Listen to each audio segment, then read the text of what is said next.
नमस्कार, आप देख रहे हैं एनबीसी हिंदी और मैं हूं आपके साथ मयंक तिवारी।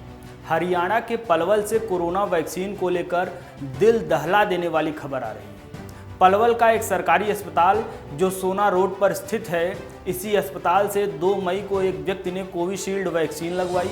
वैक्सीन लगने के बाद भी जब शख्स कोरोना संक्रमित हुआ तो परिजनों के होश उड़ गए। आनन फानन में शख्स को एक निजी अस्पताल में भर्ती करवाया गया। बाद में लंग्स भी डैमेज हो गए। 2 महीने से ज़्यादा समय बीत जाने के बाद भी मरीज ऑक्सीजन पर है। लंबे समय तक फरीदाबाद के मेट्रो हॉस्पिटल में मरीज को एडमिट रहना पड़ा। एक वक्त ऐसा भी आया जब डॉक्टर्स ने मरीज को भगवान भरोसे छोड़ दिया था। अब धीरे धीरे मरीज के हालत में सुधार हो रही है। वो वक्त था जब कोरोना की दूसरी लहर उफान पर थी।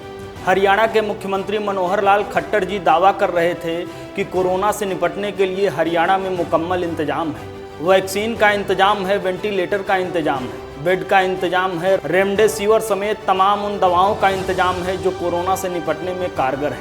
पर जब कोरोना से निपटने के लिए मरीज दवाओं के लिए तड़पने लगे, ऑक्सीजन की कमी से जब मरीज की जान पर बनाए, तो ऐसे में खट्टर जी के दावे हवाई नजर आए। मरीज को जान बचाने के लिए प्राइवेट हॉस्पिटल्स का सहारा लेना पड़ा। बड़े प्राइवेट हॉस्पिटल के बड़े बड़े डॉक्टर्स ने भी हाथ खड़े कर दिए और फिर भगवान भरोसे मरीज के परिजनों ने कोरोना से जंग लड़ने की ठान ली। डॉक्टर्स ने भले ही हाथ उठा लिए, पर मरीज और मरीज के परिजनों ने कोरोना को मात देने की ठान रखी। ऐसे में उनका जज्बा रंग लाया।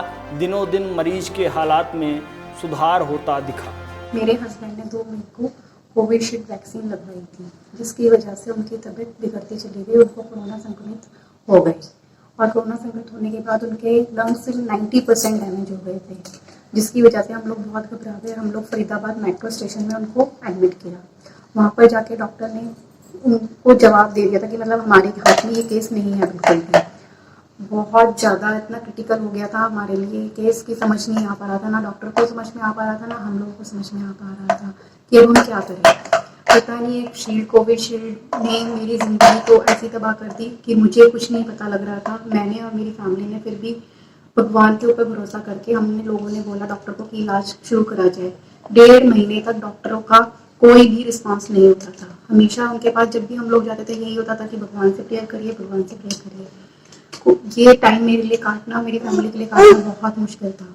भगवान की दुआ से आज मेरे हस्बैंड घर पर आ गए हैं, पर उनको अभी भी ऑक्सीजन मास्क लगा हुआ है। घर पर ऑक्सीजन दे रही हूँ मैं, बट पता नहीं कब ये मास्क हटेगा। भगवान से प्रार्थना करती हूँ जल्दी से ये सब चीज़ें हटें और मेरी लाइफ दोबारा से वैसे ही शुरू हो जैसे पहले शुरू हो रही थी। ऐसे में सबसे बड़ा सवाल है कि देश को जिस वैक्सीन के भरोसे कोरोना से निजात दिलाने की बात हो रही है, वो वैक्सीन ही जब लोगों की जीवन लीला खत्म करने पर आमदा हो जाए, तो भला लोगों को वैक्सीन को लेकर कैसे भरोसा बन पाएगा। इसे स्वास्थ्य विभाग की लापरवाही समझें या गलत तरीके से वैक्सीनेशन समझ लिया जाए, वजह चाहे जो हो, एनबीसी हिंदी ऐसे लापरवाह कर्मियों पर सख्त कार्रवाई की मांग करता है। देश दुनिया की तमाम बड़ी खबरों के लिए जुड़े रहिए हमारे साथ। देखते रहिए एनबीसी हिंदी।